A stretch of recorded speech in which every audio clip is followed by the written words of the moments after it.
تو یہ اکثر کو تو گرا چکے تھے، کھجوریں لے بھی چکے تھے۔ حضرت ابو قتادہ 10 صحابہ کے ساتھ جب آئے، حضرت سلمہ بن اکوا کی اور مدد ہو گئی۔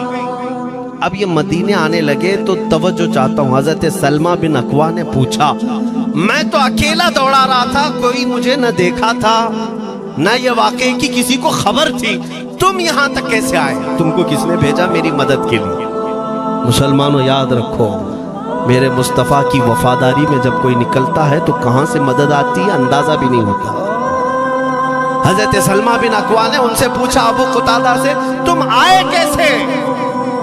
حضرت ابو قتادہ نے جو جواب دیا وہ اور تعجب کا تھا، کہا ہم نے نہیں دیکھا، ہم کو معلوم بھی نہیں تم کس کے ساتھ گئے ہو، ہمیں یہ واقعہ بھی نہیں معلوم، لیکن ہم اپنے خیمے میں بیٹھے تھے، ہمارا یہ گھوڑا دوڑتا ہوا ہے، یہ گھوڑا دوڑتا ہوا آیا اور دونوں پیر بار بار اٹھا کر کے ہنہنانے لگا۔ میرا گھوڑا ایسا کبھی کرتا نہیں، وہ جہاد میں جانے والا گھوڑا ہے، فرما بردار ہے۔ ابو قتادہ نے اس کو سہلایا لیکن پھر بھی وہ خاموش نہیں ہوا۔ حضرت ابو قتادہ کہتے میں پہچان لیا، وہ اپنی پیٹھ پر مجھے سوار کرنا چاہتا ہے، میں اس کی پیٹھ پر بیٹھ گیا۔ میرے ساتھی بھی تعجب میں تھے، اتنی وقت گزر جانے کے بعد گھوڑے کو نہ بھوک لگی ہے نہ پیاس لگی ہے، یہ کہاں لے جا رہا ہے؟ ابو قتادہ کہتے یہ گھوڑا ہے جو تجھ تک ہم سب کو لے آیا۔ حضرت سلمہ بن اکوا نے کہا ہاں مجھے یاد ہے، جب میں ان 400 کو دوڑا رہا تھا تو تمہارا گھوڑا مجھے دیکھ رہا تھا، پتہ یہ چلا دنیا کا ہر جانور بھی میرے مصطفیٰ کا وفادار ہے۔ اگر تم نبی پاک صلی اللہ علیہ وسلم کی عزت و حرمت کے لیے اٹھتے ہو تو چونٹیاں اپنے سوراخ میں تمہارے لیے دعا میں مشغول ہو جاتی ہیں، مچھلیاں پانی میں تمہارے لیے دعائیں کرتی ہیں۔ عزیزان گرامی وقار، آج میں اپنے جملوں کو سمیٹتے ہوئے یہ بات کہتا ہوں، دھورا جی کی سرزمین میں نے کبھی سنا نہیں یا کبھی آپ سے ملاقات نہیں کی، لیکن اتنا بڑا مجمع ہمیں جو سننے کے لیے بیٹھا ہے، لوگ مصافحے کے لیے آئے، پھول ہار پیش کیے،